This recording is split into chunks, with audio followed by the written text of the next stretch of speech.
മലയാള cinema ചരിത്രത്തിലെ തന്നെ ഏറ്റവും വലിയ ത്രില്ലർ ഫ്രാഞ്ചൈസികളിലൊന്നായ ദൃശ്യം അതിന്റെ മൂന്നാം ഭാഗവുമായി തിയേറ്ററുകളിൽ എത്തിയിരിക്കുകയാണ്.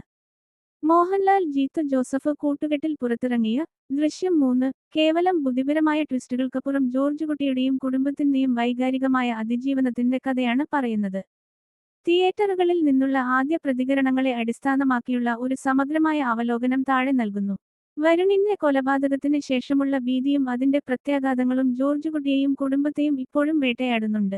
ഈ മൂന്നാം ഭാഗത്തിൽ ജോർജ് കുട്ടിയുടെ മൂത്ത മകൾ അഞ്ജുവിന്റെ വിവാഹാലോചനകളിലൂടെയാണ് കഥ പുരോഗമിക്കുന്നത്. എന്നാൽ ഭൂതകാലത്തെ കറുത്ത നിഴലുകൾ ഇവരുടെ സന്തോഷങ്ങൾക്ക് തടസ്സമായി നിൽക്കുന്നു.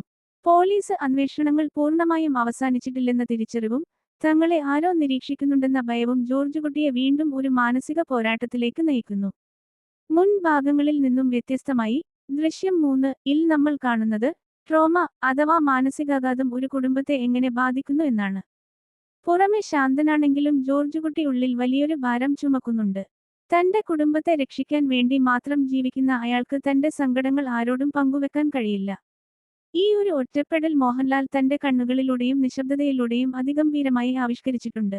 വീട്ടിൽ ഒരു പോലീസ് വണ്ടി കാണുമ്പോൾ ഇപ്പോഴും ഞെട്ടുന്ന അഞ്ജുവും തന്റെ ജീവിതം എങ്ങോട്ട് പോകുന്നു എന്ന് അറിയാത്ത അനുവും ഈ ചിത്രത്തിലെ വൈകാരികത കൂട്ടുന്നു.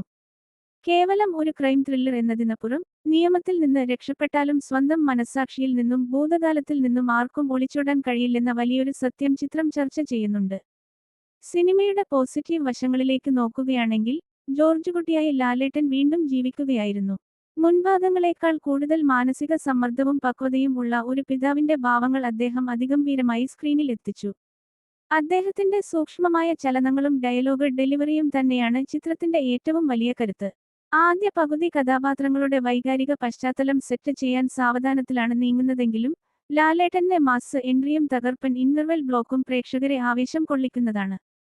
നമ്മൾ മുൻപ് കണ്ട ദൃശ്യം 1-2 ഭാഗങ്ങളിലെ പോലെ പോലീസിനെ ബുദ്ധിപരമായി പറ്റിക്കുന്ന ഒരു സാധാരണ ട്വിസ്റ്റ് അല്ല ജീത്തു ജോസഫ് ഇത്തവണ ഒരുക്കിയിരിക്കുന്നത്. പകരം പ്രേക്ഷകരെ വൈകാരികമായി പിടിച്ചുലക്കുന്ന ഒരു വലിയ ഷോക്ക് ആണ് ക്ലൈമാക്സിൽ കാത്തുവച്ചിരിക്കുന്നത്. മീന, അൻസിബ, എസ്തർ എന്നിവർ തങ്ങളുടെ വേഷങ്ങൾ ഭംഗിയാക്കി. രണ്ടാം ഭാഗത്തിൽ നിന്നും തുടരുന്ന മുരളി ഗോപിയുടെ പ്രകടനവും സിദ്ദിഖിന്റെ പ്രഭാകർ എന്ന കഥാപാത്രത്തിന്റെ പുതിയ ഭാവങ്ങളും ചിത്രത്തോട് നീതി പുലർത്തി. അനിൽ ജോൺസണിന്റെ പശ്ചാത്തല സംഗീതം ത്രില്ലർ മൂഡ് നിലനിർത്താൻ സഹായിച്ചു. ചില നെഗറ്റീവ് വശങ്ങൾ പരിശോധിച്ചാൽ സിനിമയുടെ ആദ്യ പകുതി കുടുംബ കാര്യങ്ങളിലൂടെയും വിവാഹാലോചനകളിലൂടെയും വളരെ സാവധാനത്തിലാണ് സഞ്ചരിക്കുന്നത്. മുൻഭാഗങ്ങളിലെ പോലെ തുടക്കം മുതലുള്ള ഒരു വലിഞ്ഞുമുറുകിയ ത്രില്ലർ സ്വഭാവം ഇതിൽ പ്രതീക്ഷിക്കരുത്. ജീത്തു ജോസഫിന്റെ പതിവ് ശൈലിയിലുള്ള ചില വിശദീകരിച്ചു പറയുന്ന ഡയലോഗുകൾ പലയിടത്തും നാടകീയത തോന്നിപ്പിച്ചു. ചിത്രത്തിന്റെ മേക്കിംഗും വിഷ്വൽസും ചിലയിടങ്ങളിൽ പഴയ ശൈലി പിന്തുടരുന്നതായി തോന്നി. ചില കഥാപാത്രങ്ങളുടെ മേക്കപ്പും കുറച്ചുകൂടി നന്നായി ചെയ്യാമായിരുന്നു. ജീത്തു ജോസഫ് എന്ന മാസ്റ്റർ സ്റ്റോറിടെല്ലറുടെ കയ്യൊപ്പ് ചിത്രത്തിന്റെ രണ്ടാം പകുതിയിലാണ് കൂടുതൽ തെളിയുന്നത്. പുതിയ കഥാപാത്രങ്ങളുടെ വരവും അഞ്ജുവിന്റെ കല്യാണാലോചനകളും ഒക്കെയായി ഒരു കുടുംബചിത്രത്തിന്റെ മൂഡിലാണ് തുടക്കം. പ്രേക്ഷകർക്ക് ഇതൊരുപക്ഷേ ലാഗ് ആയി തോന്നാമെങ്കിലും രണ്ടാം പകുതിയിലെ വലിയ കൊടുങ്കാറ്റിന് മുൻപുള്ള ശാന്തതയായിരുന്നു അത് എന്ന് പിന്നീട് മനസ്സിലാകും. ഇത്തവണ പോലീസ് വരുന്നത് വെറും ചോദ്യം ചെയ്യലുകളുമായല്ല. അവർ കൂടുതൽ ആധുനികമായ സാങ്കേതികവിദ്യകളും മനഃശാസ്ത്രപരമായ തന്ത്രങ്ങളും ഉപയോഗിച്ചാണ് ജോർജ് കുട്ടിയെ പൂട്ടാൻ ശ്രമിക്കുന്നത്. വരുണിന്റെ അച്ഛനായ പ്രഭാകരന്റെ കഥാപാത്രം ഈ ഭാഗത്തിൽ വളരെ നിർണായകമാണ്. പ്രതികാര ചിന്തകൾക്കപ്പുറം പ്രായമായ ഒരു അച്ഛന്റെ നിസ്സഹായാവസ്ഥയും ക്ഷമയും സിദ്ദിഖ് അവതരിപ്പിച്ചത് ചിത്രത്തിന്റെ ഹൃദയസ്പർശിയായ നിമിഷങ്ങളിൽ ഒന്നാണ്. രണ്ടാം ഭാഗത്തിൽ ജോർജ് കുട്ടിയോട് തോറ്റുപോയ തോമസ് ബാസ്റ്റിൻ എന്ന ഉദ്യോഗസ്ഥന്റെ വാശിയും ഇത്തവണ കൂടുതൽ കരുതലോടെയുള്ള നീക്കങ്ങളും ചിത്രത്തിന് നല്ലൊരു ത്രില്ലിംഗ് മൂഡ് നൽകുന്നുണ്ട്. സാങ്കേതികമായി അനിൽ ജോൺസൺ ഒരുക്കിയ ബി.ജി.എം സിനിമയുടെ മൂഡ് നിലനിർത്താൻ വലിയ പങ്കുവഹിച്ചു. പഴയ ദൃശ്യം തീം മ്യൂസിക്കിന്റെ പുതിയ വകഭേദങ്ങൾ തിയേറ്ററിൽ രോമാഞ്ചമുണർത്തുന്നതാണ്. തൊടുപുഴയുടെ ഭംഗിയും അതേസമയം കഥ ആവശ്യപ്പെടുന്ന നിഗൂഢയും ദൃശ്യങ്ങളിലേക്ക് പകർത്താൻ ക്യാമറയ്ക്ക് കഴിഞ്ഞിട്ടുണ്ട്.